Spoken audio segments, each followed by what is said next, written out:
Vamos nessa.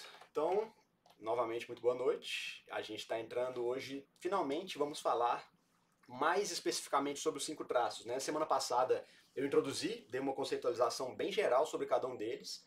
Só que como esse assunto da personalidade ele é muito profundo, né, muito amplo, tem muita coisa para falar a respeito de cada um deles. Então vocês vão ver que cada um dos traços guarda uma série de nuances, uma série de particularidades, uma série de maneiras como esse traço nos influencia. Então hoje a gente vai começar mais forte aí nesse estudo. Vocês vão ver como que cada traço tem uma toca do coelho por trás dele, certo?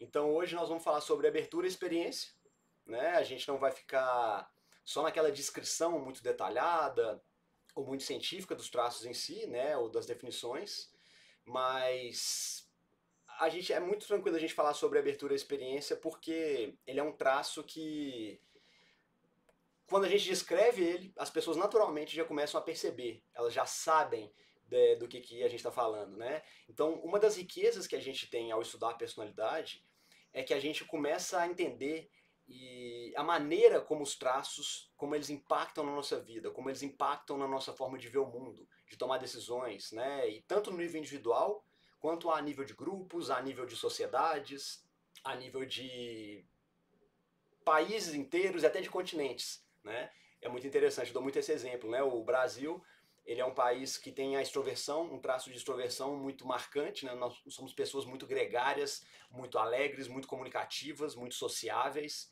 e tem outros países que não, né? Se eu for pegar, por exemplo, o norte da Europa, o Japão, alguns países da Ásia, eles são países mais recolhidos, mais introvertidos. Então, é interessante porque a gente começa a perceber que a sociedade nada mais é do que a reunião de indivíduos, mas toda união ela começa a tomar algumas características preponderantes. Então, mesmo em países, a gente começa a perceber que você pode começar a descrever um país por meio de traços de personalidade. Isso é muito interessante, certo? Então, descrever as pessoas que são abertas à experiência é uma coisa muito, muito fácil e vocês vão perceber, certo? Então, vamos pensar um pouquinho aqui sobre os subtraços primeiro. Nessa fase agora, nós vamos começar a investigar o que está por trás de cada grande 5 traços de personalidade. Porque cada traço ele tem submanifestações, né, subtraços. Então eu descrevi eles na aula passada e agora a gente vai entender que esses subtraços eles também são compostos por outras qualidades e essas pesquisas estão sendo feitas agora. A gente tem um rigor estatístico muito bom para definir os 5 grandes traços e essa primeira camada de subtraços. Cada um dos traços tem 2, né? Mas existem outras camadas mais internas, outras camadas mais sutis. E atualmente as pesquisas psicométricas estão focando nisso, principalmente, certo? Então, como a gente está falando hoje de abertura, o traço de abertura ele se divide em 2 subtraços. A abertura para a sensibilidade estética, que está relacionada com a criatividade, e a abertura para ideias, que está relacionada à parte intelectual. Né? A sensibilidade estética, então, tem a ver com a pessoa gostar de arte, de ficar fascinada por cores, por sabores, por formas, por texturas, por aromas. É a pessoa que está sempre querendo experimentar algo novo, ou viajar para um lugar desconhecido, ou então experimentar, né, uma cozinha estrangeira, um sabor diferente. Isso traz para ela uma realização e um prazer muito grande. E a abertura e experiência voltada para as ideias, ela tem muito mais a ver com gostar de conhecer teorias, doutrinas, pontos de vista. Uma pessoa que é realmente aberta para ideias, ela pode até gostar e se sentir muito à vontade com as ideias que ela tem. Mas ela tem um prazer muito grande por entender as ideias e o modo de pensar, né, de outras pessoas, independente de se identificar com aquilo ou não. Então, outro fato muito importante, que é bom a gente comentar, é que esse traço de abertura e experiência, esses subtraços, eles variam significativamente, culturalmente, entre homens e mulheres. Então, no caso de abertura e experiência, as mulheres são, em média, um desvio padrão mais voltadas para a abertura em criatividade estética, e os homens são um desvio padrão mais interessados em ideias e temas voltados para o intelecto. É muito fácil a gente perceber isso. É só você entrar numa sala de aula de um curso de filosofia, você vai encontrar 80, 90% de homens, ou de teologia, ou cursos muito técnicos, muito voltados para a ideia, para a abstração.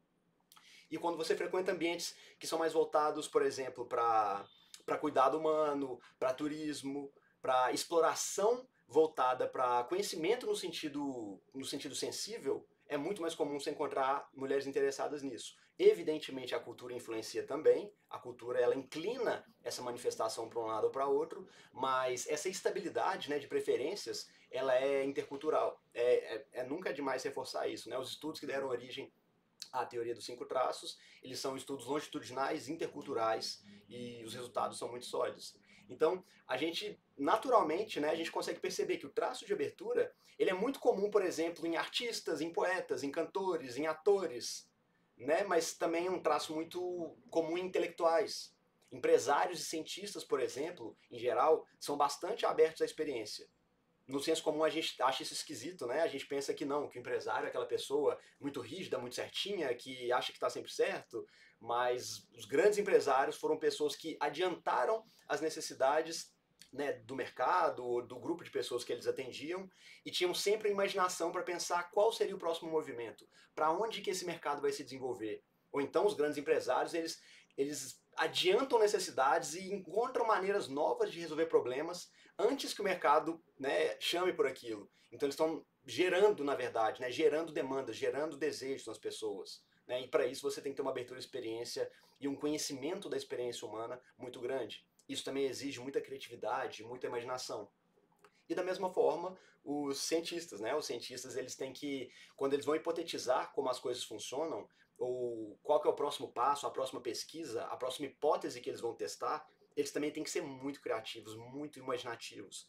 Então, a atividade do cientista em si, ela é um pouco mais fechada, né? Ela está num laboratório, convive com menos pessoas, mas a mente dele tem que ser muito aberta, tem que ser muito frutífera, para que ele consiga desenvolver novas ideias e fazer experiências cada vez melhores, certo? Vamos pensar então também, por exemplo, vamos tentar entender, vamos tentar imaginar como que é uma pessoa, como que vive, como que pensa uma pessoa que é aberta à experiência. Então, a gente deve ter em mente que ao explorar o mundo, né, e olhar para o mundo de diferentes perspectivas, como a gente já estudou aqui em outras aulas, o que a gente vê, a nossa capacidade de enxergar o mundo, ela é sempre uma representação em baixa resolução da complexidade verdadeira que ele tem, certo? Né? Vamos voltar um pouquinho ali na fenomenologia e lembrar como que o conceito de fenômeno e percepção ele é particular. Ele depende de uma série de variáveis, a começar do próprio observador, né? Então, a gente vê que o mesmo fenômeno pode ser experimentado e registrado de maneiras muito diferentes para cada pessoa. E não é só esse problema. Nós também não somos capazes de perceber e aprender a maior parte das nuances e das características que os nossos olhos estão percebendo, né, estão tocando. Isso é muito comum, por exemplo, né, nesse cenário que eu coloquei, de uma exposição de arte. Né, numa exposição de arte, você pode ir lá como uma pessoa leiga e achar um quadro bonito e outro quadro feio, mas a sua capacidade de apreensão ali não é muito grande. Se você conversa, por exemplo, com um artista ou com uma pessoa que tem um senso mais apurado para a arte, ela vai te mostrar uma série de nuances e referências, né? Desde o movimento do pincel até as cores, a profundidade, a textura, o material que ele utilizou ali para pintar. Tudo isso são meios de comunicação, né? E a gente já sabe disso, a nossa comunicação não verbal, ela transmite muito mais informações do que aquilo que é falado, certo? E a razão disso, né, a capacidade que o artista tem de nos transmitir tantas coisas, tem a ver de que para eles é um pouco mais fácil flexibilizar a realidade, porque de uma forma geral nós somos originalmente constituídos para interagir com o mundo, né, de uma maneira a perceber as coisas num grau muito particular, né, no grau da utilidade, da vida prática. As pessoas mais abertas à experiência, elas têm uma facilidade de contemplação, de abstração um pouco maior. Então eles percebem coisas nas coisas que nós não percebemos. E elas conseguem transmitir isso por meio da arte delas, por meio da criatividade, certo? Então, na medida, por exemplo, em que uma peça de teatro ou um filme com atores, eles nos transmitem mensagens, né, eles se movem pela tela, nós conseguimos absorver às vezes uma nuance, às vezes uma lição de moral, às vezes ficamos encantados esteticamente por um filme ou por uma obra de arte, mas o artista não. Ele consegue mergulhar na essência, na alma das coisas e nos transmitir essa mensagem e nos emocionar, por exemplo, né? Então é por isso que muitas vezes a gente conhece várias pessoas no dia a dia que passam por histórias de amor, que passam por histórias de alegria, de superação, mas nem sempre a gente tem essa sensibilidade de enxergar a beleza ou a profundidade dessas situações. E aí a gente vê um filme com uma história às vezes parecida com a de uma pessoa que a gente conhece, até convive, mas o filme nos toca, nos emociona, porque ele tem a nuance do artista, ele consegue pontuar aquela coisa mais valiosa e mais importante que está ali. E isso é magnífico, né? Isso aí nos toca profundamente. Então, a gente tem que ter uma capacidade um pouco plástica de perceber a realidade por pontos de vista diferentes, e o artista é aquela pessoa capaz de captar nuances, capaz de captar coisas importantes na realidade que escapam da nossa visão comum, da nossa visão ordinária. E é importante porque as pessoas que são abertas à experiência, elas conseguem, elas têm uma facilidade maior para absorver coisas novas, elas têm uma capacidade maior de romper as estruturas atuais que ela utiliza para se mover no mundo e para perceber a realidade e adquirir e integrar aspectos, elementos novos. E isso é muito importante, porque essa é uma dificuldade de pessoas que são muito fechadas à experiência.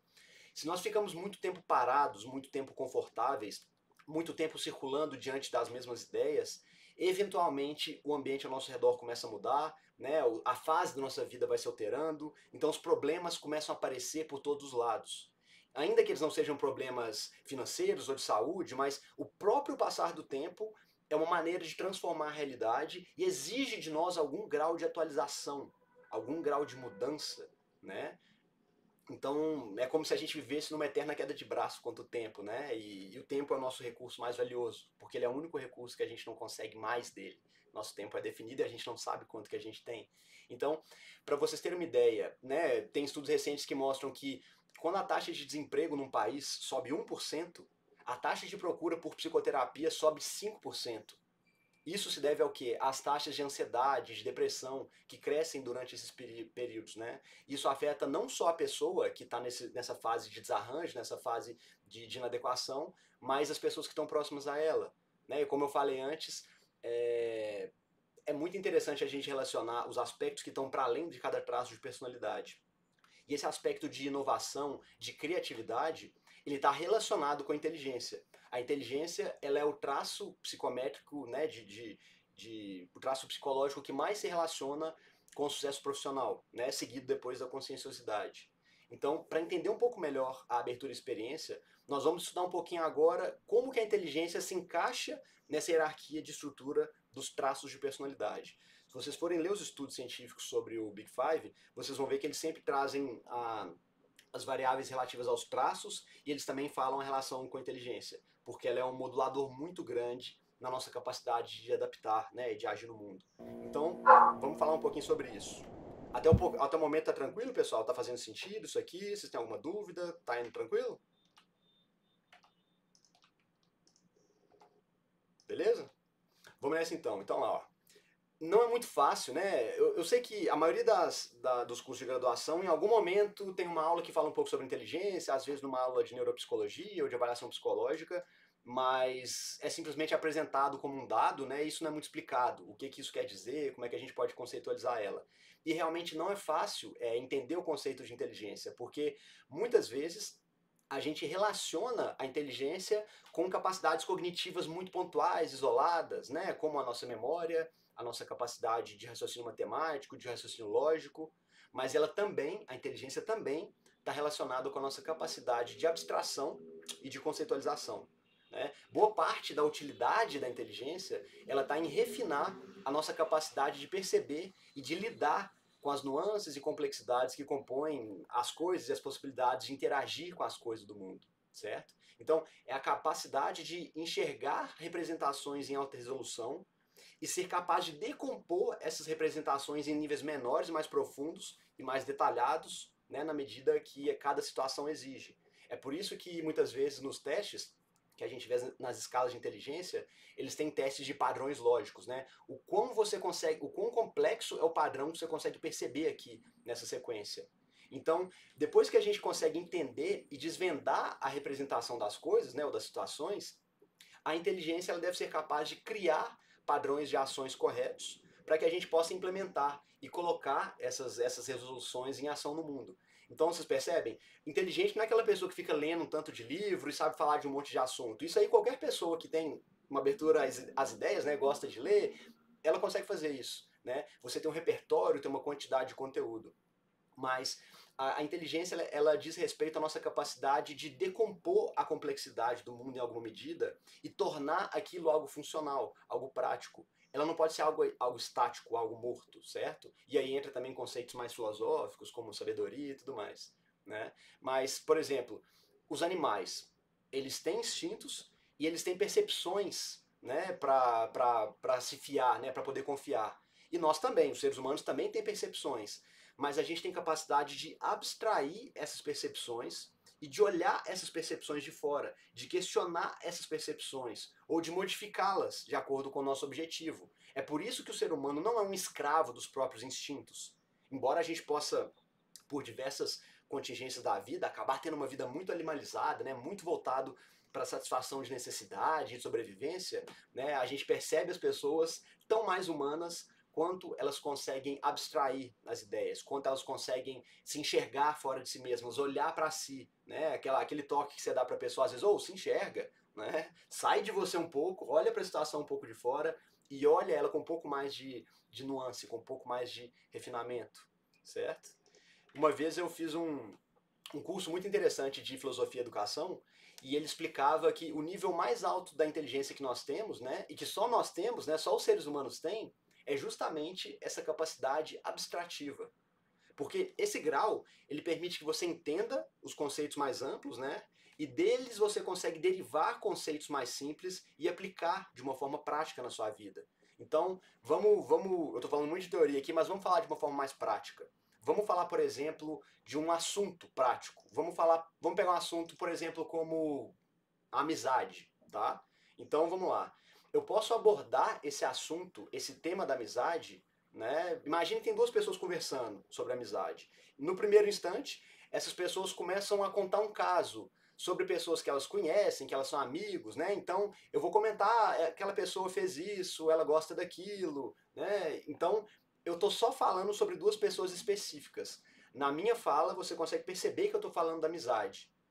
Mas, por outro lado, eu só estou contando o que aquela pessoa fez, ou o que aquela pessoa gosta.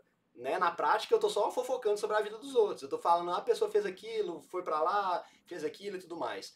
Isso é uma fala sobre amizade, mas ela está presa no nível das pessoas. Né? Esse é o primeiro nível de abstração. Ele é o grau mais imediato, mais direto, mais concreto. E qual que é o problema disso? Se eu estou falando só da vida de fulano e ciclano, do que eles estão fazendo, eu posso estar falando sobre amizade, mas vocês não conseguem derivar muitos princípios disso. Porque aquilo que se aplica só àquelas duas pessoas. Eu estou contando só sobre a vida delas. Faz sentido? E agora, num segundo grau de abstração, no nível mais alto de abstração, eu posso, por exemplo, conversar com alguém sobre como é bom ter amigos, dar exemplo de coisas, de situações que me aconteceram, por que me fez bem ter bons amigos na minha vida, certo? Então, nesse caso, eu estou falando da minha experiência pessoal, mas eu estou falando num grau mais abstrato, num grau mais geral. Ou seja, o Marcos está me dizendo o que ele aprendeu da vida dele em relação a todas as amizades que ele viu, todas as amizades que ele nutriu. Então é uma coisa mais geral, mais abstrata. É um pouco mais útil para você conversar comigo sobre isso, porque você consegue derivar princípios maiores e aplicar na sua vida, com base nessa minha fala. Concorda? Mais do que se eu ficar contando sobre a vida do fulaninho, do que ele está fazendo, certo? Então, esse é o segundo grau de abstração, é um grau mais prático, que diz respeito às coisas que existem e às ações que podem ser realizadas. E o terceiro grau mais alto de abstração é se eu conversasse com você não sobre pessoas, não sobre o que eu acho, não só sobre, né, aquele fulaninho lá, não só sobre o que eu acho de amizade, mas eu posso começar a conversar com você sobre o que significa uma amizade, do que é composta uma amizade verdadeira, como saber se uma pessoa que você se relaciona é sua amiga ou não é. Esse é o grau mais alto de abstração, é o grau conceitual, é o grau de ideias, é o grau universal. Eu não estou falando de pessoas, eu não estou falando de situações práticas, eu estou falando de um conceito abstrato universal. E se a gente tiver uma boa conversa sobre isso, sobre o que seria uma boa amizade, você vai sair dessa conversa podendo aplicar esse conceito para qualquer pessoa que você conhecer, para qualquer amizade que você tenha, ou que qualquer pessoa que você conheça tenha. Concordam? Então esse é um grau mais amplo, mais geral. E nesse nível, enquanto mais abstrato, enquanto mais alta fica a conversa, mais ela exige da sua capacidade de raciocínio. Porque você tem que entender um conceito que está lá nas nuvens, um conceito virtual, e depois você tem que aplicar para as pessoas. É muito mais trabalhoso do que você só contar um caso, né, que aconteceu com um amigo seu, certo? Então, a nossa capacidade abstrativa é a nossa maior vantagem evolutiva, né, que nos impacta a nossa vida de uma maneira enorme. Então, essa é a maior diferença entre nós e os animais. Já que fisicamente nós somos mais frágeis, né, do que muitos animais, nós não somos um animal que corre mais rápido, que pula mais alto, que enxerga mais longe, que tem as presas e garras ou que nada. A gente, assim, fisicamente, a gente não teria ido muito longe, né? Mas graças à nossa capacidade de pensamento e abstração, a gente estamos todos aqui hoje, não é mesmo? Que bom. Então, uma outra função primordial, né, na nossa faculdade cognitiva é o impacto que ela tem na nossa capacidade de resolver problemas. Esse aí é o Karl Popper, né, ele é um filósofo britânico. Ele teorizou que a razão pela qual nós aprendemos a abstrair é para que a gente possa imaginar situações e ações que a gente pensa que são boas e depois imaginar o que aconteceria se a gente realizasse elas, sem que a gente precise encarnar essas ações, sem que a gente precisa realizá-las, né? Então, se eu estou num lugar e preciso chegar em outro lugar, mas eu preciso pular por cima de um penhasco, eu não pego só e corro e pulo para ver se eu consigo. Não, eu penso, olha, essa distância aqui é mais ou menos razoável, eu acho que eu consigo pular, ou não, é um pouco arriscado, não vou. E a gente vai tomar decisão. Você percebe? Nós criamos meio que uma matriz imaginária da gente fazendo uma ação e a gente vê isso dando certo ou errado. E a gente vai lá e não faz essa ação. Os animais não, eles agem de forma instintiva, né? Eles não conseguem raciocinar com base numa abstração igual a nós. E foi com base nisso que ele criou essa ideia, né, sensacional, maravilhosa, de que a nossa capacidade de abstração, né, ou a nossa racionalidade, ela foi desenvolvida para que as nossas ideias ruins possam morrer no nosso lugar. E isso certamente nos poupou de muito problema, de muita dor, de muito sofrimento, e estamos aqui, não é isso? Então vamos raciocinar um pouco sobre essa ideia, certo? Então vamos falar um pouquinho mais sobre as qualidades, as características e as diferenças de quem tem uma abertura à experiência muito alta e de quem tem a abertura à experiência um pouco mais baixa. Tudo certo por enquanto, pessoal? Tá fazendo sentido para vocês? Deixa eu ver se tem algum comentário aqui. Sandra, a inteligência emocional, ela não entra aqui, ela é outra coisa. E eu vou falar muito sobre isso ainda, eu vou falar sobre isso hoje. Né? O Thiago trouxe na semana passada também a ideia daquela teoria das múltiplas inteligências, e a gente vai aprofundar nisso um pouco mais hoje. Já a gente vai chegar lá, certo? Então vamos lá, vamos pensar um pouquinho então, né? Agora eu falei muito das pessoas que são altas em abertura, né? Vamos falar um pouquinho das pessoas que são baixas em abertura e experiência. As pessoas que não têm muita abertura e experiência, elas são pessoas mais convencionais, elas são pessoas mais tradicionais. Elas são pessoas que preferem conviver com aquilo que elas já conhecem, navegar por mares e por lugares já descobertos, certo? Elas preferem aquilo que é familiar do que aquilo que é novo. Então são pessoas que têm mais facilidade de seguir rotina, de se adaptar a sistemas fechados, né, a sistemas de regras e de normas. E esse é um traço que de alguma forma reforça as habilidades de uma pessoa que é muito conscienciosa, que é muito ordenada. De forma que se você vai pensar numa pessoa que é extremamente baixa em abertura à experiência, ela vai tender a preferir hábitos locais ordenados, né, com regras muito bem definidas. Ela vai preferir andar onde ela sabe, né, o que está acontecendo, ela conhece as regras daquele lugar. Porque elas preferem ambientes que são mais simples, mais fáceis de serem compreendidos, não tem muito a se desvendar ali. Na verdade, ela vai preferir se aprofundar naquilo. Então, por exemplo, se você pensar no estereótipo de uma pessoa mais religiosa, né, uma pessoa mais fechada dentro de uma tradição, é bem provável que os traços que mais vão se relacionar com esse estereótipo sejam autoconscienciosidade, né, no subtraço da ordenança, que é um subtraço da conscienciosidade, e baixa abertura à experiência. Né? A gente vai ver na semana que vem, na aula de conscienciosidade, que um traço muito alto, né, de ordenança, que é um subtraço, né, combinado com abertura à experiência, do ponto de vista estético, são representativos, por exemplo, de regimes autoritários, regimes militarizados, regimes que promovem eventos, festivais e paradas grandiosas, porém muito organizados.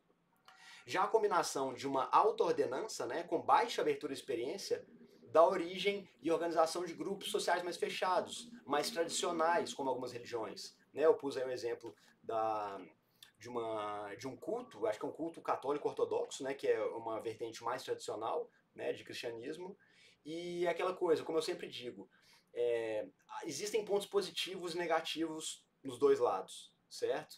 Então, se por um lado uma sociedade precisa de pessoas pioneiras que vão inovar, que vão buscar, né, navegar em novos mares, Tem pessoas que vão precisar preservar as coisas novas. Tem pessoas que vão precisar conservar aquilo que foi conquistado, aquilo que foi descoberto, aquilo que foi criado.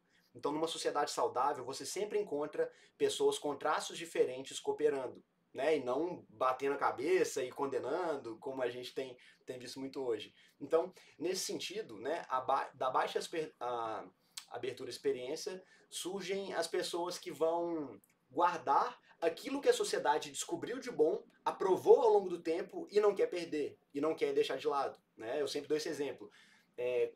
Geralmente pessoas que são muito abertas à experiência, principalmente se elas não são muito conscienciosas, elas podem tender a pensar que a história só anda para frente, que todas as mudanças são boas, que todo desenvolvimento é progresso, que a teoria da evolução é só melhora, melhora, melhora, e não é. Né? Existem várias curvas, várias ruas sem saída no processo evolutivo, em que às vezes algo pode ser mais adaptável para um momento, mas não é para outro. E aí acontece um processo inverso.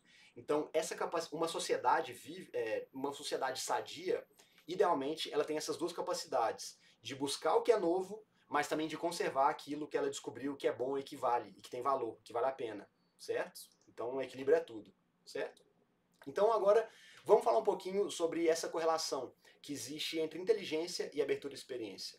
Então, a inteligência humana, né, é medida pelo QI, que é basicamente uma valorização, uma valoração, uma pontuação derivada de uma série de testes que medem seu desempenho em comparação com outras pessoas da sua idade, né, e da sua condição social e da sua escolaridade. Enquanto mais igual você medir as pessoas, melhor vai ser o resultado. E quem cunhou esse termo foi um psicólogo alemão chamado William Stern, mas quem criou esse sistema que mede o QI foram os primeiros psicólogos a pesquisar sobre o assunto, que foram o Alfred Binet e o Theodore Simon, lá em 1911, são franceses. E todas as hipóteses e testes que eles fizeram foram validados ao longo do tempo por vários outros psicólogos. Então, o QI ele é um dos fatos psicológicos mais bem testados, mais bem estudados na história da psicologia. E o rigor estatístico, né, descoberto na aferição do QI e na correlação do QI com o fator G, que é a medida geral de inteligência, eles estão entre os scores mais altos de toda a psicologia. Elas são correlações tão altas quanto o 0,95, 0,98. É quase que uma correlação perfeita, certo? Ou seja, estatisticamente falando, se você não acredita que o QI é inato, né, e que ele é a métrica da inteligência, você não tem por que acreditar em mais nada que é estudado na psicologia do ponto de vista da psicometria, porque essa é a relação mais segura que a gente tem. E, como eu disse já, né, a correlação entre conscienciosidade e performance nos trabalhos complexos é de 0,4, que corresponde a aproximadamente 16% da distribuição.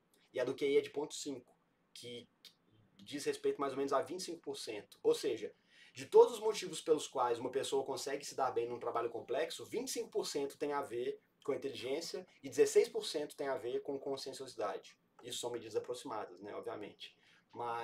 E é importante dizer, né, que essa perspectiva de que as pessoas com QI alto têm tendência a ter mais êxito na vida profissional, obviamente só faz sentido em sociedades complexas, né? Em grandes cidades, em lugares que têm empregos que são altamente complexos, né, e exigem uma grande quantidade de conhecimento estruturado e alto grau de raciocínio lógico. Não adianta nada a pessoa ter um QI altíssimo e viver num contexto rural, porque não vai ter atividade lá para ela que vai utilizar, né, a inteligência dela. Então, tudo tem a ver com o ambiente, tudo tem a ver com a adaptabilidade ao ambiente. Por isso que eu sempre falo, nenhuma variável, nenhum traço de personalidade é bom por si só.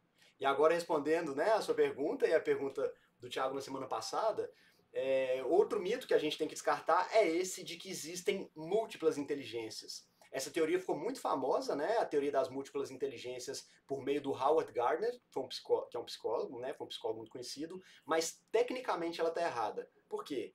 Existem diversas aplicações para a inteligência e diversas formas de manifestar qualidades ou capacidades cognitivas, como fluência verbal, criatividade, cálculo matemático, raciocínio lógico. Mas o fator que correlaciona todas essas capacidades, ele é o mesmo, que é justamente o fator G.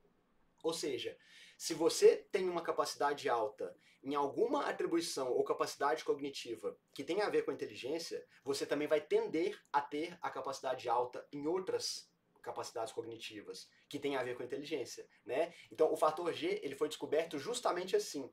Quando em 1904 o Charles Spearman ele começou a observar que o desempenho de crianças em diferentes matérias na escola, eles estavam correlacionadas. Ou seja, as crianças que tiravam boas notas em certas matérias também tiravam boas notas em outras matérias.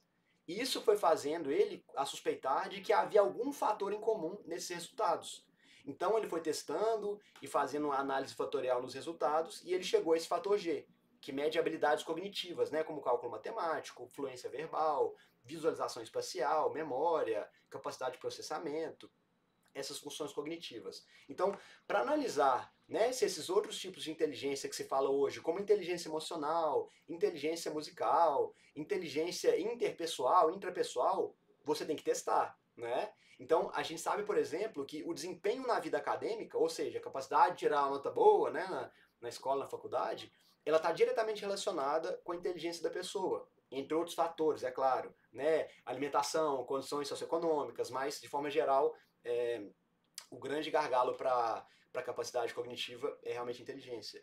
Mas a gente pode dizer que a inteligência é um fator determinante no desempenho universitário e profissional de alguém para atividades complexas. Então, para aferir se esses outros tipos de inteligência, social, emocional, a moral, a musical, são de fato inteligência, você tem que medi-las segundo o único resultado possível, que é esse desempenho universitário, que é o fator que mede a inteligência padrão, o QI, né, o fator G. E esses testes já foram feitos e a correlação que existe entre elas é quase nula. Ou seja, você pode ter uma inteligência musical altíssima e você pode ter uma inteligência geral, né, o fator G, baixo. Né? Você pode ser um gênio para a música e ser muito ruim no reconhecimento de padrões, certo? Em raciocínio lógico, por exemplo. Então, eles são dados por dimensões cognitivas diferentes. Né? Pode ser que a inteligência musical tenha mais a ver com a sua audição, com a sua capacidade de relacionar uma nota musical com o conceito, mas não é essa mesma habilidade que faz com que você consiga ser bom, né, em matemática, em português, geografia e as matérias que são, né, medidas basicamente pela inteligência, certo?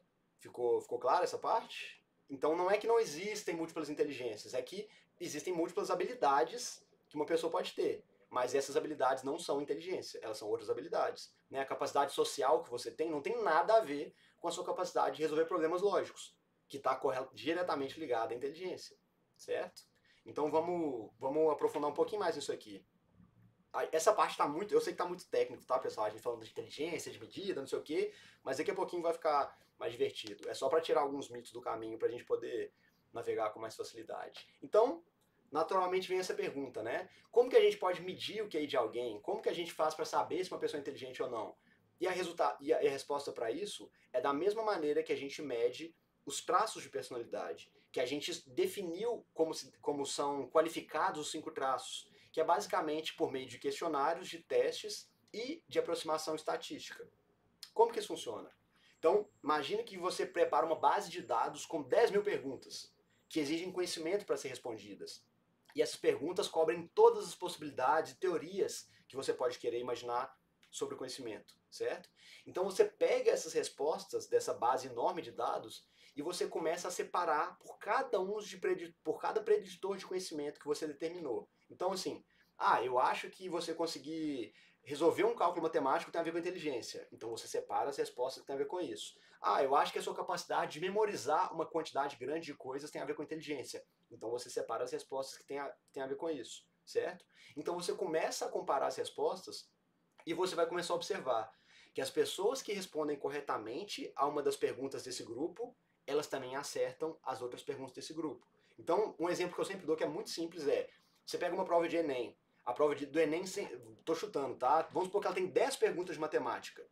As pessoas que tendem a responder corretamente algumas perguntas também tendem a responder corretamente as outras. Né? É muito improvável que uma pessoa, por exemplo, consiga responder a pergunta mais complexa de matemática e não consiga responder as mais simples. Por quê? Porque se você consegue fazer um raciocínio mais complexo numa área, você consegue fazer os mais simples. Então, por meio dessas aproximações estatísticas, você começa a perceber que as habilidades que têm a ver com o desempenho acadêmico, elas se agrupam. E outras habilidades não se agrupam para isso, certo? E foi assim que se descobriu esse fator G, né? Por meio dessa aproximação estatística. Beleza? Tá fazendo sentido até agora? Como é que vocês estão aí? Vocês estão muito caladinhos. Deixa eu ver se tem alguém no chat. Tá, beleza. Vai reagindo aí pra mim pra eu pra eu ver se tá tudo ok. Beleza? Miguel, Ronilson, beleza, galera. Vamos nessa então. Vamos falar só mais um pouquinho de inteligência e aí nós vamos pra parte mais criativa. Debs, pode falar.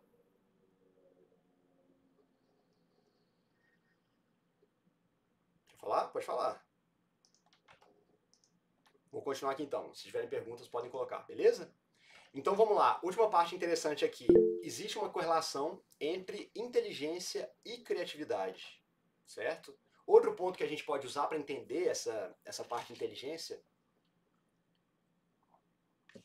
é que ela está correlacionada com a criatividade das pessoas. Isso é muito interessante. De que forma? Vamos pensar aqui. O que significa pensar criativamente? Então, por exemplo, ela funciona basicamente assim. Se eu te apresentar uma ideia, é possível que essa ideia que eu te apresentar, ela fomente uma série de outras ideias na sua cabeça. Lembra aquela ideia da abstração? Eu apresento para vocês um conceito abstrato e esse conceito vai gerando outro conceito, outro conceito, outro conceito. Tem um processo na programação que chama Bootstrap, que é um código que quando ele satisfaz alguma condicional, ele começa a gerar respostas. A nossa cabeça faz isso toda hora. Então, por exemplo, se eu falar com vocês agora, praia, algumas pessoas vão pensar, nossa, férias, descanso, sossego, lazer.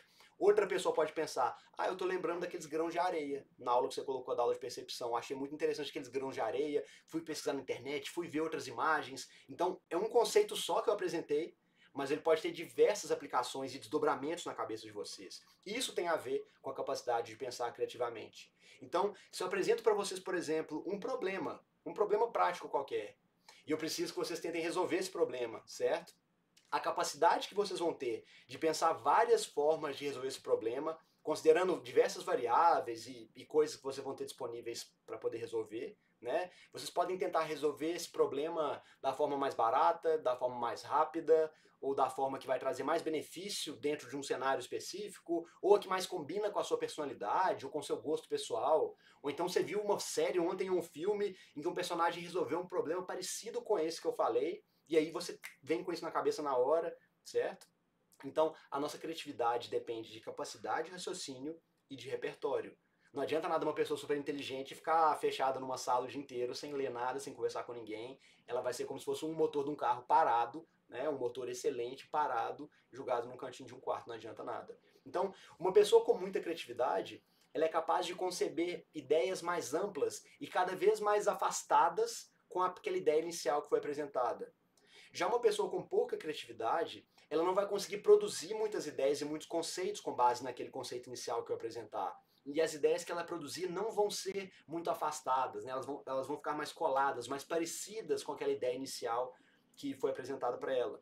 Portanto, a inteligência e a criatividade, elas estão associadas ao traço de abertura e experiência, e a criatividade está associada também à afluência verbal e à originalidade do pensamento que a pessoa trouxer. A originalidade tem a ver com a nossa capacidade de pensar em variações a respeito de algum assunto, né? Uma boa forma de conhecer uma pessoa fluente e original é quando ela é capaz, por exemplo, de criar piadas ou referências, né, de assuntos em comum que vocês estão conversando. Sabe aquela pessoa que faz uma piada na sala que tem a ver com uma coisa que o professor está falando, com uma referência de uma série ou de um meme ou de alguma coisa, né? Quem está fazendo piada agora com o Pastor Mirim ou com o Bebê Reborn e pega uma piada inteligente que combina uma coisa que a pessoa falou com uma sacada genial e aí todo mundo ri. Nós naturalmente conseguimos perceber quando aquela pessoa fez um comentário assim na veia, né? Aquela pessoa inteligente, bem-humorada. É por isso que eu sempre falo que comediantes e humoristas são muito, muito, muito inteligentes. Porque é muito difícil ser engraçado, né? Então tudo isso tem a ver.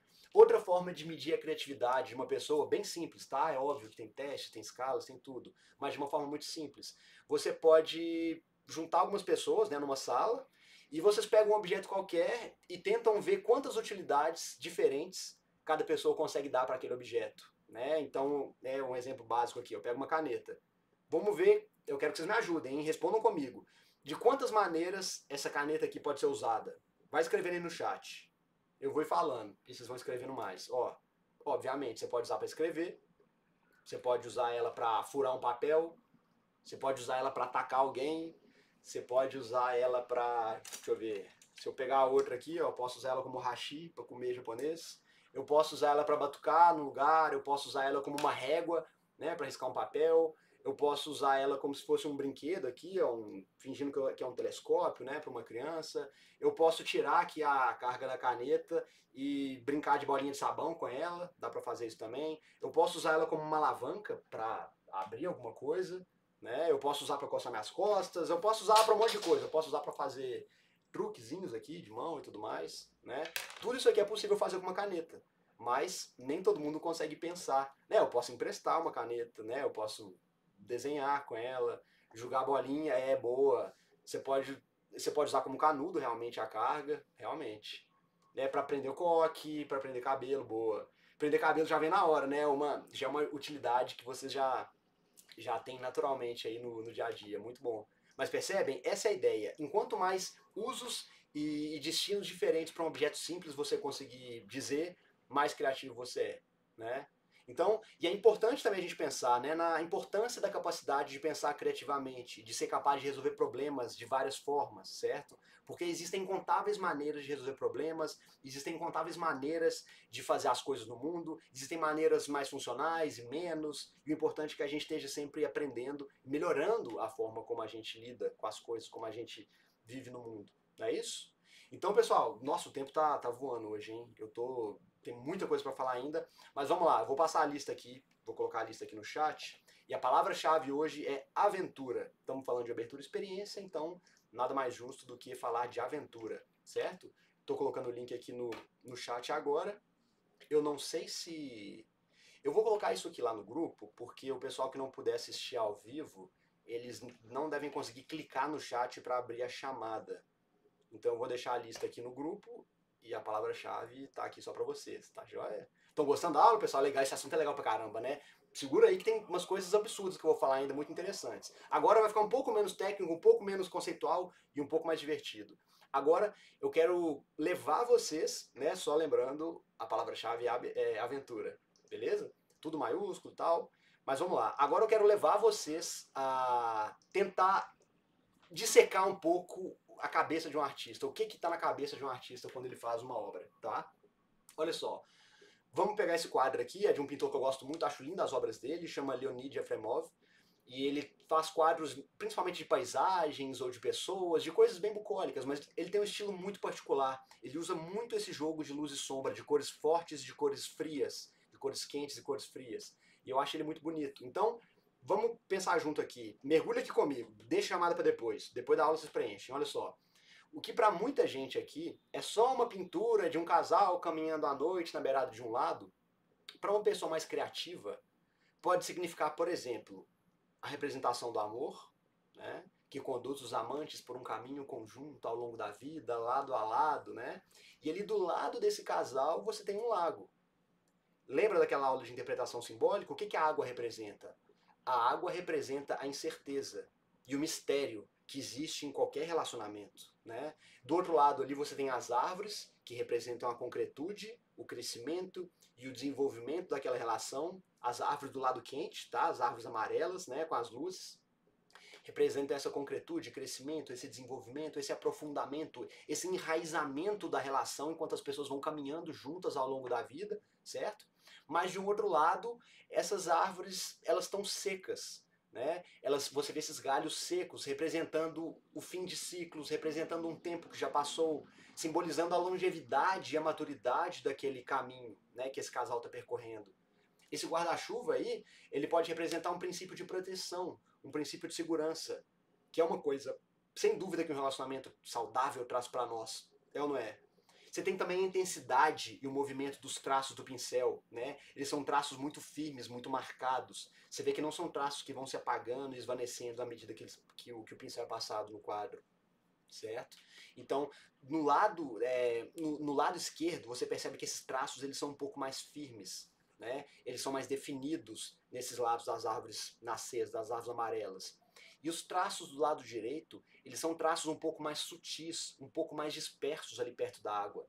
Eles representam um pouco mais a fluidez, um pouco mais a incerteza, né? Essa dinâmica das cores, né? De um lado, a cor fria representa a noite, a escuridão, as incertezas, aquilo que ainda não se sabe, né, no caminho da vida, no caminho de uma relação, as inseguranças, os medos, as perdas que se enfrentam, né, que fazem parte desse caminho ao lado de uma pessoa.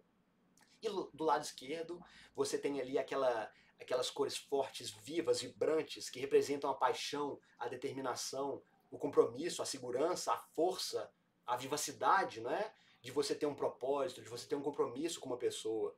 Isso é muito bonito, né? E por aí vai. Uma pessoa criativa, ela pode ficar horas e horas e horas falando a respeito de um quadro, das intenções do autor, de todos os detalhes que estão nele. Por isso que algumas pessoas se emocionam com a arte. Ela é muito profunda, ela é muito bela, né? Mas a gente tem que refinar o nosso olhar. A gente tem que ser capaz de ver o que realmente está sendo dito ali, né? Isso pode ser uma habilidade que a gente vai construindo. Então, e isso é muito valioso porque, por mais criativo que você seja, viver de um trabalho criativo é algo muito difícil, né? A vida de um artista, né, ela é uma estratégia que tem um alto risco e um risco de alto retorno também. Então, você, ou mesmo de um empresário, né, você criar uma empresa e conseguir criar um produto que é bom, que é inovador, né, ela é uma parte muito pequena de todo o esforço.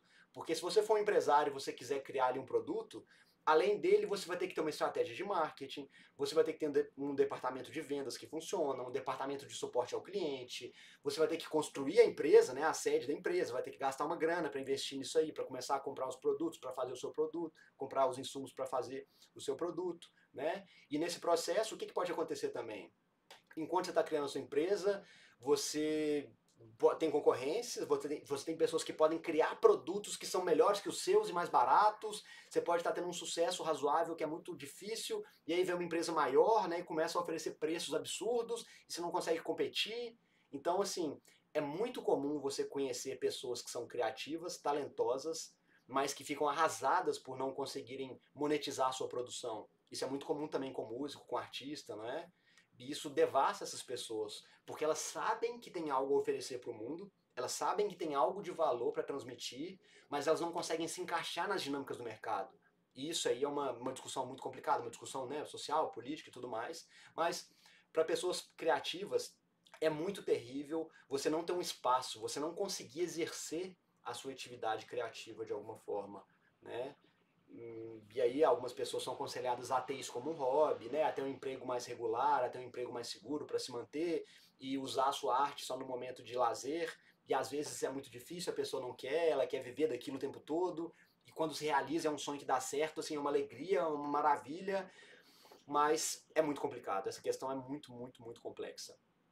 E isso acontece, né? Esse drama que eu estou descrevendo, ele acontece porque, presta atenção nisso aqui, a métrica de resultado do sucesso de qualquer trabalho criativo é altamente dura e ela segue uma proporção matemática, que é conhecida como princípio de Pareto ou distribuição de Pareto. Vamos falar um pouquinho sobre ela aqui agora. Né? Vocês já ouviram falar desse princípio? É muito interessante, é muito, muito interessante. Certo? O que é o princípio de Pareto ou a proporção de Pareto? Ela é um princípio de distribuição probabilística que é muito usado na economia e na área de gestão empresarial, mas que também é muito aplicável em outras áreas do conhecimento. Né? Prestem atenção que vocês vão ficar de cara com isso aqui. Tá? Esse princípio foi descoberto então por um engenheiro italiano, né, chamado Wilfredo Pareto, e ele estava tentando entender o problema da distribuição de renda na sociedade. E ele chegou numa proporção aproximada de que 80% dos recursos da sociedade, eu não sei se foi da Itália como um todo ou da região que ele vivia, mas ele chegou nessa estatística de 80% dos recursos estavam na mão de 20% das pessoas, aproximadamente, tá? Isso é aproximado. E como ele também era um sociólogo, primeiro, ele teorizou que a causa desse desequilíbrio eram fatores puramente humanos, né? Ah, são causas sociais, são causas políticas, né? Como comentaram aqui, é porque a sociedade não valoriza o suficiente o trabalho artístico e tal. Ou então é culpa do sistema econômico, a gente ouve isso muito, né? O sistema é injusto, é o capitalismo, é o neoliberalismo e tudo mais. Mas foi aí que ele descobriu que isso se tratava de um princípio de distribuição matemática que se repetia em outras áreas da realidade também. E é aí que começa a ficar interessante. Então, quando a gente começa a estudar outras áreas do conhecimento, né, essa proporção de 80-20, aproximadamente, ela tende a aparecer também. No meio da gestão empresarial, por exemplo, hoje é uma métrica muito bem estabelecida, né, de que aproximadamente 80% dos problemas que uma empresa tem em determinado setor, ela advém de um número muito pequeno de causas. Isso é importante por quê? se você está tendo muito problema na sua empresa, mas você consegue identificar quais problemas, né, quais são os poucos problemas, as poucas causas que geram a maior parte dos problemas, você foca seus recursos para resolver esses problemas principais, né? Então, se você identificar isso aí, por exemplo, na área do marketing, esse é um exemplo, e foram feitos muitos estudos que aprovam isso aí, ó que legal. Na área do marketing, 80% dos faturamentos aproximados, né, de uma empresa é resultante de 20% dos clientes. Toda empresa tem aquele cliente que ela não pode perder, aquele cliente grande, né? Ou que faz pedidos muito grandes na empresa, ou que ele apoia a empresa há muito tempo, ou ele te indica muitos outros clientes, mas são clientes-chave. 80% das vendas vem de 20% dos produtos. 80% das reclamações são feitas por 20% dos clientes. 80% das vendas são feitas por 20% do time de vendas. E 80% dos resultados se devem a 20% dos investimentos. Esses números são cabulosamente importantes. Então, vamos aplicar isso aqui que a gente está tentando entender, né? Então, a dificuldade de um artista ou de quem trabalha na área criativa que está tentando monetizar o seu trabalho. Se você criar uma definição dos passos, né, desde a criação artística até o sucesso, as chances de você ser bem sucedido em cada uma das etapas vai caindo cada vez mais. Então, por exemplo, vamos pensar um escritor. Se você conseguir escrever um livro na sua vida, você já é uma pessoa muito rara. São pouquíssimas pessoas que conseguem escrever um livro em vida, tá? Se Deus quiser, eu vou conseguir. As chances que você tem de que se você escrever, o seu livro seja publicado, são menores ainda. Vai caindo. Pensa num funil que só vai saindo mais gente. As chances de que seu livro seja publicado, alguém compre ele, são ainda menores. E a chance de que muitas pessoas comprem o seu livro a ponto de que ele seja um sucesso de vendas cai mais e mais e mais e mais e mais e assim por diante. Percebem? Então, esse efeito da diminuição progressiva da probabilidade, ele é devastador. E é o que faz, né, quase que ganhar na Mega Sena, você conseguir ser um artista muito bem sucedido, muito bem remunerado, muito bem reconhecido.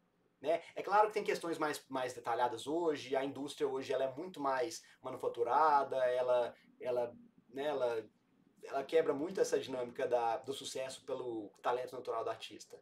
Mas ainda assim é muito raro e muito admirável quando o artista consegue fazer sua criação e seu trabalho serem bem valorizados, certo? E não se enganem, tá? Porque é realmente incrível alguém que seja ao mesmo tempo muito criativo, muito talentoso e ainda conseguir, né, sucesso mercadológico, conseguir se sair bem no mercado, fazendo com que a sua criação seja bem sucedida.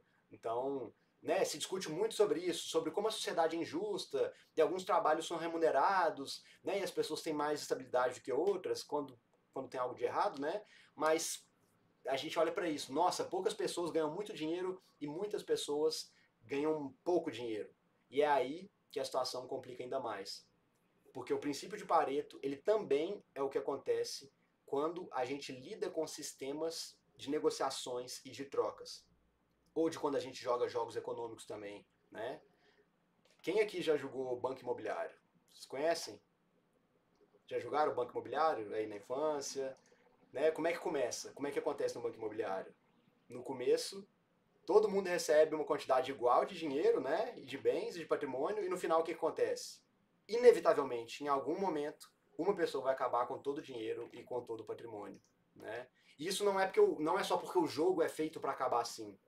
Isso é porque ele é montado em cima dessa distribuição de Pareto, né?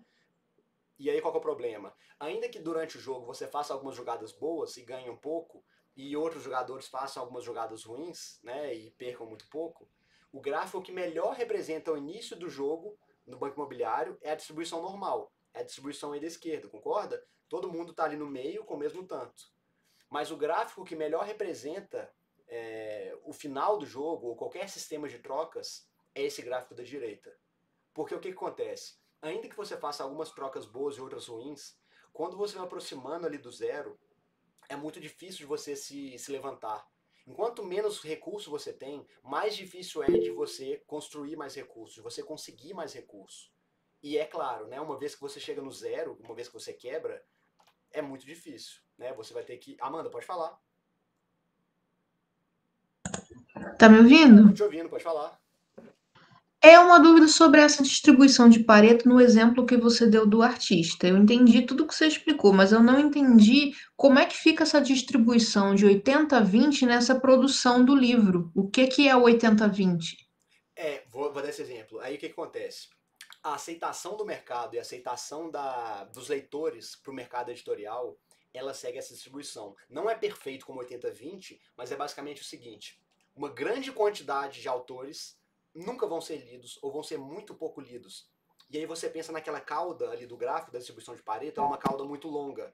E o começo da distribuição do gráfico ela é muito alta. Então você pensa, por exemplo, você pega lá Stephen King, J.K. Rowling, né, essas autoras e autores e escritores absurdamente bem-sucedidos, eles estão no cantinho ali. São pouquíssimas pessoas que têm um resultado muito absurdo. Poucas pessoas escrevem a maioria dos livros que são lidos pelas pessoas. E muitos e muitos e muitos e muitos autores praticamente não são lidos ou não são lidos mesmo, nunca, não conseguem realmente um público. E eu vou nos próximos slides mostrar como que essa proporção ela se repete em várias outras áreas também, não só no mercado editorial. É algo realmente incrível. Eu sei que está chegando em 8 horas, tá, pessoal? Como sempre, quem tiver que ir, pode ir, depois assiste a gravação, tá? Mas eu vou terminar aqui esse assunto só para que a gente não tenha que fazer outra semana inteira para terminar essa aula. Mais 15 minutinhos, no máximo 20, eu prometo que a gente termina, tá joia? Então, fica comigo aqui. Isso vai fazer esse raciocínio vai fazer mais sentido daqui a pouquinho, tá, Amanda? Então vamos lá. Quando você chega na parte do zero, né, no banco imobiliário, ou na falência no mundo real, e você não tem dinheiro para reinvestir, né, você não tem garantia para pedir dinheiro, você não tem bens para dar em empréstimo em garantia, né, ou você pode pedir emprestado, o que no banco imobiliário não é possível, ou você pode, né, tentar construir algo do zero, mas sair do zero é algo muito difícil, certo? Então você sabe que se você chegar nesse ponto vai ser muito difícil subir. E o que acontece quando o jogo vai avançando mais e mais é que alguns jogadores vão quebrando e ficando com nada, e uns poucos jogadores conseguem mais e mais e mais dinheiro, e quando o jogo acaba, o quê? Tá todo mundo sem nada e um jogador ficou com tudo. Né? Então, essa distribuição padrão no começo do jogo do Banco Imobiliário, que é um jogo de trocas, ela se torna uma distribuição de Pareto na medida que o jogo vai avançando. E o que acontece, né, quando vocês começam outra rodada, né? Ah, zerou, tal pessoa ganhou, vamos começar de novo. Distribui de novo o dinheiro igualzinho, e o que acontece? De novo a mesma coisa. Depois de X rodadas, uma pessoa termina com tudo e outras com nada. E por que isso acontece? Né? Isso não é fruto do acaso. Isso é uma tendência estatística. Sucesso gera sucesso e falha gera falha. É o mesmo princípio que a gente viu na terceira aula, né, sobre interpretação simbólica, né, naquele símbolo do topo do olho da pirâmide, né, que é o conselheiro do rei, o Zazu, o Zazu, né, o conselheiro do Mufasa voando. Ele ponderando que quando você está no topo de uma hierarquia, você tem acesso a vários recursos, a várias possibilidades, vários negócios. As pessoas te convidam para fazer as coisas, você consegue pessoas para poder, no caso do escritor, para poder divulgar seu livro, e você tem contato com bons críticos, e você fica querido, e as coisas vão aumentando, né? E o seu estado fisiológico melhora quando você tem sucesso, você se sente melhor, mais confiante, mais equilibrado, você tem uma cabeça mais limpa para poder escrever. E é claro que tem várias armadilhas nesse caminho também, certo? Mas isso é um princípio que se aplica de uma forma muito importante. Geralmente, quando você está tendo um grau de sucesso moderado na vida, você começa a ver como que as coisas começam a se acelerar. Você começa a ter uma série de possibilidades, de oportunidades que você nem imaginava antes. E aí você começa a crescer numa velocidade absurda e isso gera essa desproporção. Né? E é claro, essa aí claramente é a apresentação de um princípio, né, de um dos princípios que operam no funcionamento da realidade. É algo que simplesmente acontece. É claro que muita coisa pode ser feita para diminuir essa tendência, para achatar um pouco essa curva, né, e o impacto desse princípio na nossa vida ou na nossa sociedade, mas por ele ser um princípio atemporal e ele estar relacionado a trocas e economia, ele sempre vai continuar como uma tendência a ser observada. Ele não necessariamente é fruto de que algum tipo de injustiça acontecendo ou algum tipo de corrupção de um sistema econômico. Ele é um princípio estruturante da realidade e nós sempre vamos ter que lidar com ele de alguma forma e pensar maneiras de lidar com ele de alguma forma. Né? E por ser, né, um princípio, não uma coincidência ou uma invenção, ele se aplica em diferentes graus da realidade. Então, vamos lá. Vamos pensar desse princípio do ponto de vista psicológico. Quando a gente está numa sequência de acertos e as coisas parecem estar dando certo, nós ficamos animados, nós ficamos motivados, nós ganhamos uma força a mais para continuar fazendo aquilo que a gente está fazendo. Né? Então, por exemplo, vocês estão aqui assistindo um curso que já está na nona aula, vocês se dedicaram 9 semanas da vida de vocês para aprender algo. Na medida que as coisas vão fazendo sentido, na medida que esses conceitos que eu estou explicando vão se relacionando com outros que vocês já viram, na medida que vocês aplicam o que vocês estão vendo aqui nos estudos de vocês, na prática clínica de vocês, ou na vida de vocês de uma forma geral, isso dá resultados, vocês se sentem mais confiantes, mais motivados para continuar estudando esse assunto, para participarem das outras aulas, né? Isso faz com que mais resultados bons vão acontecendo. E por outro lado, quando a gente está triste, desanimado, ou quando a gente não está bem fisicamente no dia, né? A gente está sem motivação para agir, a gente está num estado mais depressivo, a tendência é que a gente se afunde cada vez mais, que a gente se afaste das pessoas que estão próximas de nós, que nos ajudam, com quem a gente pode confiar. Então, esse princípio, ele se aplica de uma forma geral na realidade. Ele está na economia, está na filosofia, está nas tradições, ele se repete em diferentes graus da realidade, né, em qualquer época. E por isso a gente pode dizer que ele é um princípio perene, ou que ele é um elemento estruturante da realidade. Então, vamos fazer isso então, esse experimento. Vamos começar a aplicar esse princípio, né, em diferentes formas de trabalho, em diferentes campos diferentes de trabalho. Se vocês forem olhar, por exemplo, a lista dos artistas mais ouvidos do Spotify, de qualquer aplicativo, de qualquer ano, vocês vão com certeza encontrar uma distribuição de Pareto.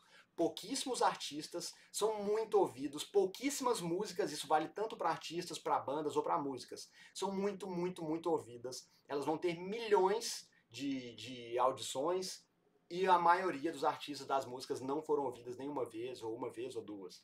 Se vocês forem no YouTube agora e verem aquela lista dos vídeos mais assistidos do YouTube, né? Se vocês pegarem, por exemplo, 20% de todas as visualizações do YouTube, elas vão estar num número muito, muito pequeno de vídeos. E a maioria dos vídeos do YouTube, vocês nem sabem que existe e nunca vão ficar sabendo, né? Então, se você é artista e grava e coloca uma música para vender online, você vai estar sujeito a essa regra, né? A essa proporção. Você vai estar correndo contra a estatística. Por isso que é muito difícil fazer sucesso, né, no mercado artístico, né? E tudo bem, você pode escolher também uma profissão convencional que aí segue a distribuição padrão, né? Por exemplo, se você for um assistente administrativo de uma empresa, se você for um contador, se você for um médico, a tendência é que se você fica ali próximo do meio da distribuição, você vai ter a maioria deles ali, né? Pensa, a maioria dos advogados, médicos, engenheiros, psicólogos, eles ganham um valor médio. Eles não cobram um valor muito absurdo e nem um valor muito, muito, muito baixo. Então, as profissões que não dependem de trabalho criativo, elas seguem a curva de distribuição padrão. E as profissões, né, de jogador de futebol, de artista, de poeta, de escritor, elas seguem a distribuição de Pareto. Então, se você está numa profissão criativa, você tem uma chance muito pequena de ser bem sucedido. Mas se você for, o seu resultado vai ser absurdamente maior ou mais alto do que uma pessoa que tem uma profissão convencional, que é mais segura. É por isso que quando a gente vai escolher profissão, sempre tem os pais, vai fazer profissão, vai fazer concurso, vai ser, né, vai ser advogado, psicólogo, médico e tal. Não vai ser músico, por exemplo, porque é um risco muito grande, percebem? Isso em qualquer lugar do mundo, em qualquer época, é assim. E aí tem muitas outras questões envolvidas, mas a gente não vai ter tempo de discutir hoje, tá? Mas esse é o princípio de Pareto em operação. Então, ela é uma proporção que tende a acontecer em vários domínios se você deixar os fatores livres. Se você não controlar as variáveis desse jogo com alguma imposição ou com alguma regra arbitrária, porque é possível fazer isso, certo? Então, a consequência de um sistema de trocas que é livre é que aconteça algum grau de desigualdade de resultados. E ela não é necessariamente fruto de um sistema injusto ou de pessoas corruptas, embora, obviamente, isso aconteça na prática, né? Mas as corrupções de um sistema livre no mercado, né, não são a única causa dessa desigualdade, né? Já que esse fenômeno se repete em sociedades de todas as épocas que optaram por qualquer forma de governo que vocês imaginarem. E aí tem um livro, né? Quem queria indicação de livro, vamos começar a colocar as indicações. Esse assunto que eu estou discutindo com vocês agora, do ponto de vista econômico, ele foi profundamente estudado nesse livro, que saiu recentemente agora em português, do Walter Scheitel, né? Esse Walter Scheitel é um historiador, né? Ele ensina a história antiga em Stanford, e esse livro, ele traçou as origens da desigualdade humana desde a Idade da Pedra até agora, no século XXI. Né? E uma das coisas que ele descobriu é que desde que o ser humano começou a produzir excedentes, desde que começou a produzir mais recursos do que precisava, começou a existir desigualdade entre as pessoas. Isso há pelo menos, não estou falando de da Grécia Antiga, de 300, 400 anos atrás não, tá, pessoal? Eu tô falando de 10 a 15 mil anos atrás, que é onde vão as pesquisas dele.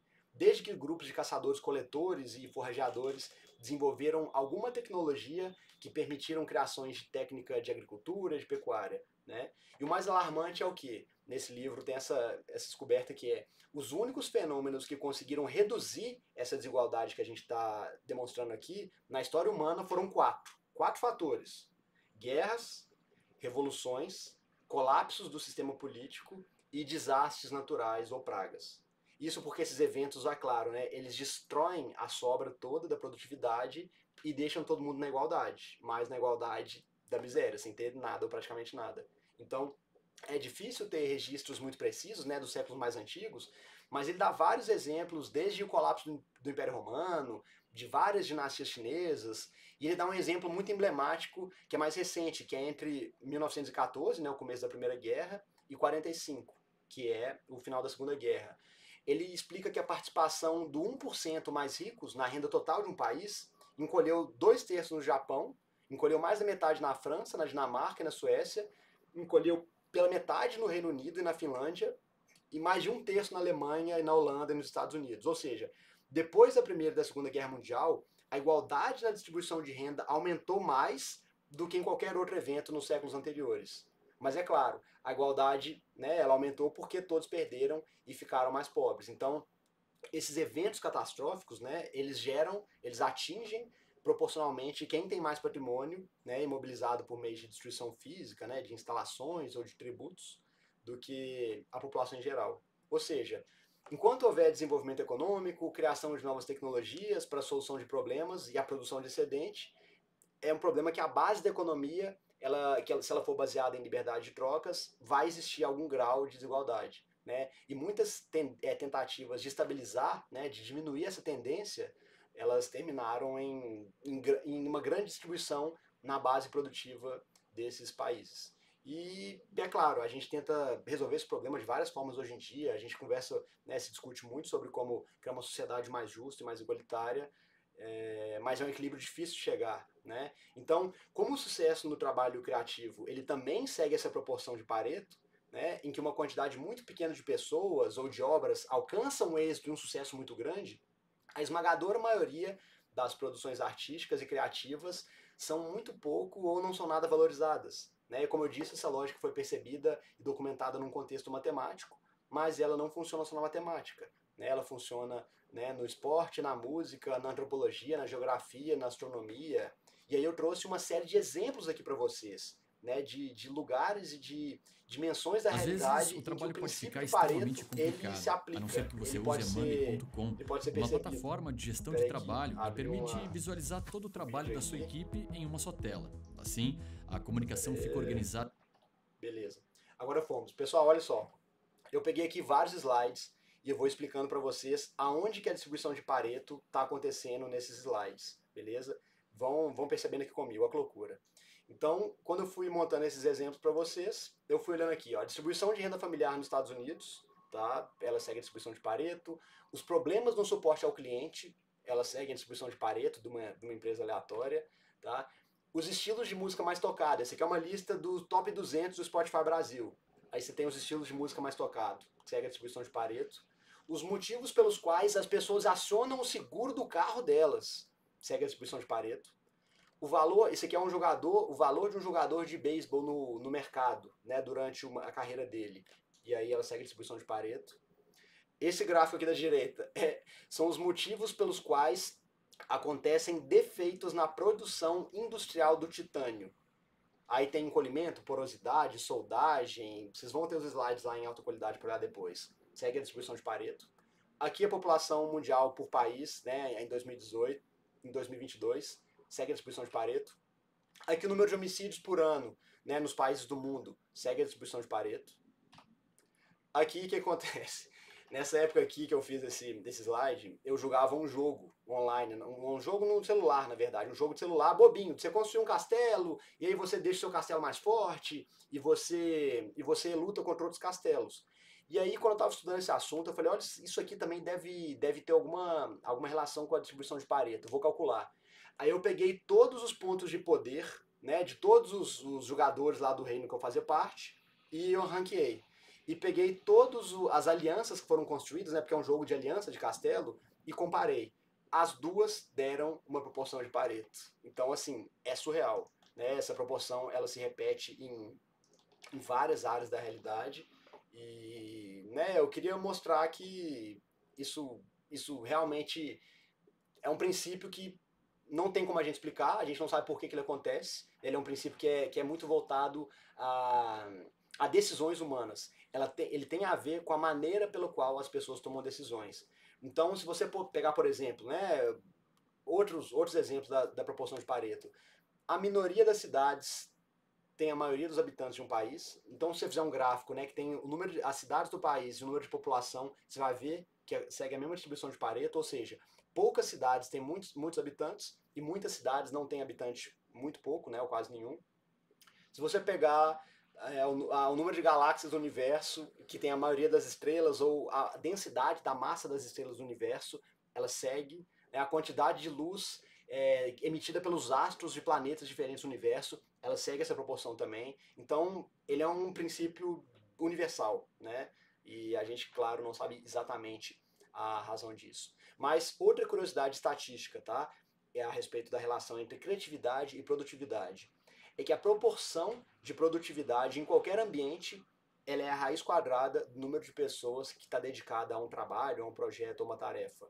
Ou seja, se você pegar uma empresa que tem 100 funcionários, os 10 funcionários mais produtivos, eles vão fazer a metade de todo o trabalho. Né? A gente não sabe também muito bem por que isso acontece, mas tem a ver com alguma relação com a conscienciosidade, com o fato de que se você sabe que você está perto de pessoas muito produtivas, elas vão acabar fazendo a maior parte do trabalho, você acaba ficando um pouco mais encostado, né?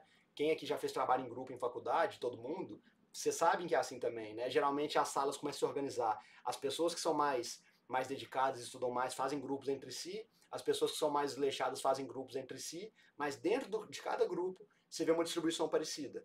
Tem as pessoas que pegam, que organizam, que distribuem a tarefa, que escolhem os materiais de pesquisa, e você tem a galera que fica esperando, aquela pessoa que aparece 3 semanas depois que o trabalho começou, perguntando o que é para ela fazer. Você sempre tem essa distribuição, né? É como se as pessoas se organizassem ao redor desse tipo de dinâmica, e isso, como eu falei, tem a ver com o comportamento humano, né?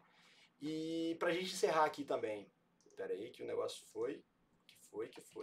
Agora, beleza.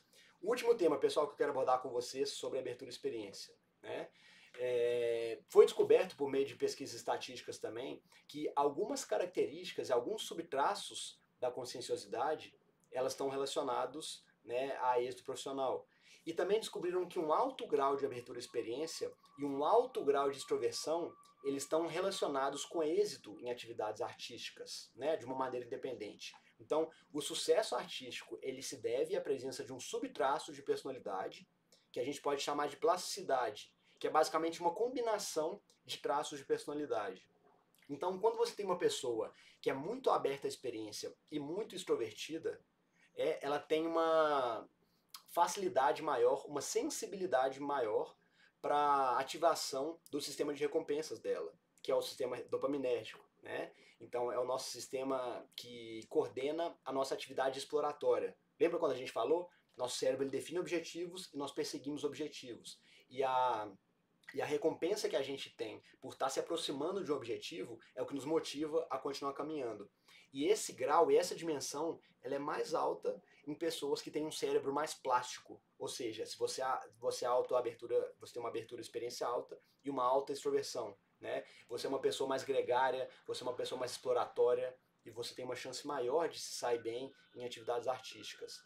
Isso porque ser comunicativo, ser gregário, ser uma pessoa, né, que tem boas relações, aumenta também as chances de você desenvolver um bom ciclo social, um bom ciclo profissional, né, e você tem todo o seu sistema exploratório, né, mais ativo, você recebe doses generosas de dopamina ao explorar a sua criatividade, ao conhecer novas pessoas, ao desenvolver a sua obra, né, e depois a monetizar ela. Então, aumentam as chances de você conseguir implementar seus projetos, de você conseguir viabilizar a sua carreira por meio da arte. Então tem muito a ver com a capacidade de comunicação das pessoas também, certo? Então, a maneira como os traços de personalidade operam, eles vão se relacionando e vão se agregando. Então, quando você vê uma pessoa que é uma pessoa muito flexível, que é uma pessoa muito criativa, é uma pessoa que consegue perceber quando ela não está fazendo as coisas muito bem e readaptar suas ações, você está falando de uma pessoa mais plástica, né, que são esses traços. E também tem pessoas que são mais rígidas, pessoas que são mais fixas, pessoas que têm as mesmas ideias por quase toda a vida, que preferem as mesmas coisas sempre, né? Então essa pessoa, ela não tem esse traço, esse subtraço de plasticidade na personalidade dela. Isso influencia muito a tomada de decisão, né? E a maneira pela qual ela se move no mundo, certo? E então, né, falamos bastante aqui sobre criatividade, sobre arte. Eu trouxe aqui a frase de um diretor de teatro que é muito bom, né? Ele fala que a arte, ela está além daquilo que é articulável em palavras. Caso contrário, ela não é arte, ela é só propaganda. Essa é uma ideia muito interessante para a gente levar, porque como nós falamos aqui hoje, o artista ele consegue captar nuances, ele consegue ir num nível de profundidade muito maior nas coisas e traduzir essa profundidade e fazer com que ela se torne parte do dia a dia, da imaginação, né, e das decisões que nós temos durante a vida. Então essa é uma ideia muito boa para a gente levar a respeito da abertura e experiência. E é isso, né? Tô colocando aqui para vocês também o link do meu podcast. Esse podcast eu levo várias pessoas para conversar, assuntos que têm a ver com psicologia, com comportamento humano, com estilo de vida. Eu acho que vocês vão gostar das conversas que nós temos lá, né? E é isso que eu tinha para falar sobre abertura e experiência. E a gente falou sobre muita coisa. Obrigado vocês por estarem aqui. Semana que vem estamos juntos. Vamos falar sobre conscienciosidade, que é um traço muito interessante, que também tem a ver com muitos aspectos da vida prática.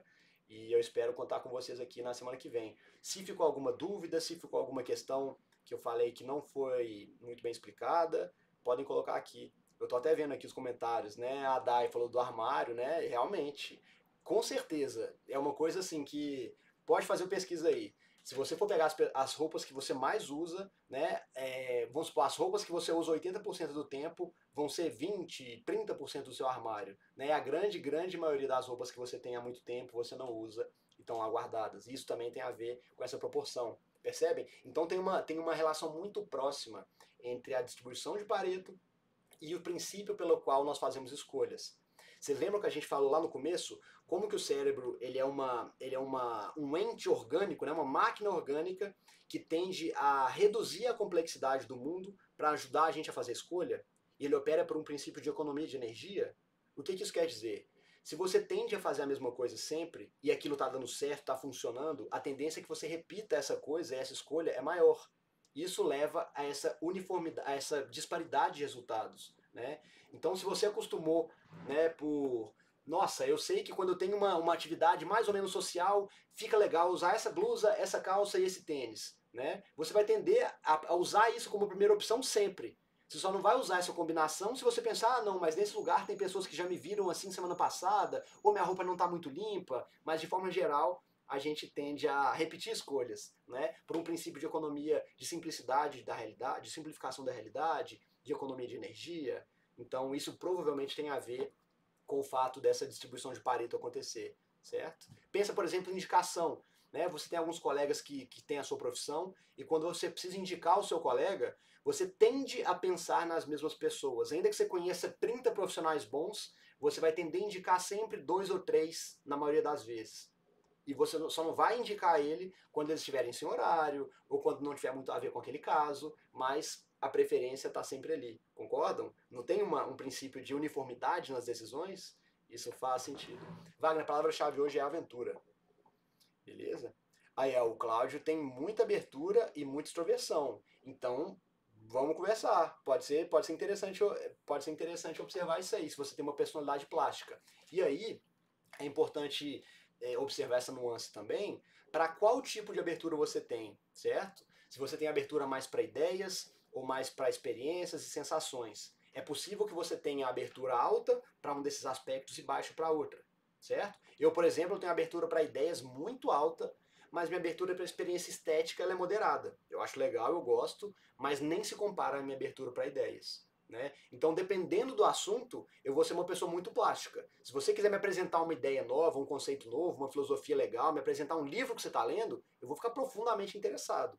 Agora, se for você falar, vamos comer num restaurante diferente, vamos experimentar a culinária de um país novo, eu não vou ser tão aberto assim, eu vou ser mais moderado. Ah, depende, vamos ver, certo? Então, é importante considerar também as nuances dos subtraços na hora de perceber o nosso comportamento, beleza? Mas é isso aí, pessoal. Vocês fizeram o teste, né, semana passada pra cá, ele ajuda bastante a descortinar algumas tendências. E na medida que a gente for estudando cada traço, vai ficar cada vez mais tranquilo perceber isso. Beleza? Vou encerrar a gravação aqui.